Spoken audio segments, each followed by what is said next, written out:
sikhumbuza ama-principal wako ukuthi the Bila Act i-outline wonke ama-documents ukuthi when they admit these kids kumele babe nani. And you know, it's very sad ukuthi in all the schools esiphuma kuzo they have basutus, they are undocumented because the department has issued an instruction that they need to admit them whether they're documented or not. Yeah, but you know there's a court case on that.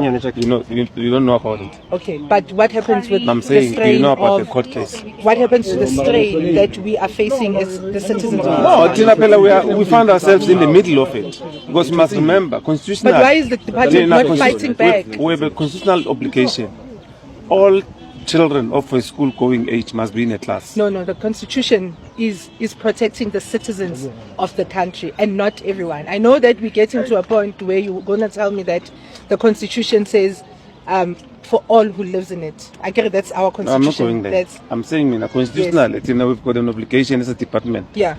All children have the right of a school-going age must be in a classroom. But what happens? And those that it says limited. Let's not forget about the limited resources. Those no, but it talks about limited resources. We're managing the resources. No, you're not managing. Those that are not documented. Yeah. It's not only South Africans. You know that. It's not only foreigners.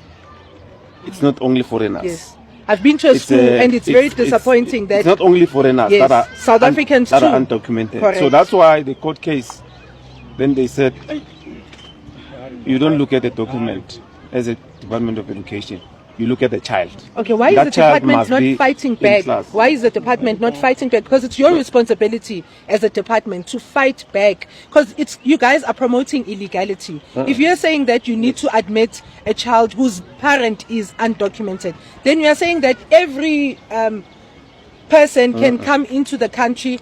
And because there's that law and there's that court case. The Department of Home Affairs. Yeah. They still have a responsibility to manage immigration in this country. That's true. So we work very closely with them. What we do, even if we admit, but we will then say to a parent, here is your relevant department that you need to interact with, which is Department of Home Affairs. Sure. Make sure that your documentation is well in place.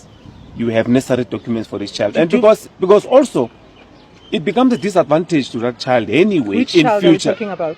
Which child? Any child that is not documented. Okay, now you need to be specific. No, I'll come to the. You need to I'll be come to yours. Child. I'll come to yours. I'm saying any child that is not documented is a disadvantage to them because when they reach matric, we can't result them. Is that the same reason why you guys have passed the law that children can now write matric without having any documentation? It's been there a long time. They can write, but so hence I'm saying if you don't have a document, at the ultimate end, we're not going to result. Hence I'm saying let me finish. So when we interact with the parent, we then guide the parent to say, you are not documented. We give you 3 months. Make sure that you are documented. Yeah. And we interact with the parent and Home Affairs to say this is what you're doing. What happens it's a responsibility from ourselves and Home Affairs and the parent to make sure that the child is documented. How do you resolve issues where you're sitting with a child in school? I was in that school just now. They have basutus whose parents are undocumented. They even showed us that they do follow-ups with the parents. But it's almost year end now. You're sitting with an undocumented child. Clearly the parent is undocumented and they don't even care because they don't even respond to that.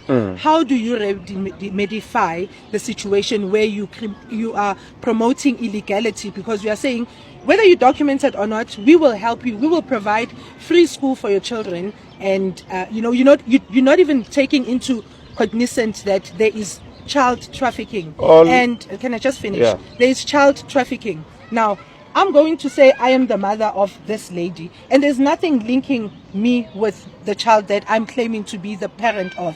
So you guys are also promoting human trafficking because we're not even sure that who are the parents of these kids. How do you guys correct that when we have a document that states what the parents need to submit at the schools, but vice versa, Nina, again, the department, you're working against your own laws Because the law says that they must produce your visas, you know, the relevant documents, your visas, your proof of address, which is permanent resident and all that. But also you are saying that whether they have it or not, you must take them. What happens to the child that lives opposite the school, that lives just here, that needs to be schooled in the school, but cannot be admitted because isikolo sigcwele abeSuthu who are living in this informal settlement, and there's another informal settlement there called Zamimpilo. What happens to that South African? Each and everyone who lives closer to a school must be accommodated in a school. That's not the case.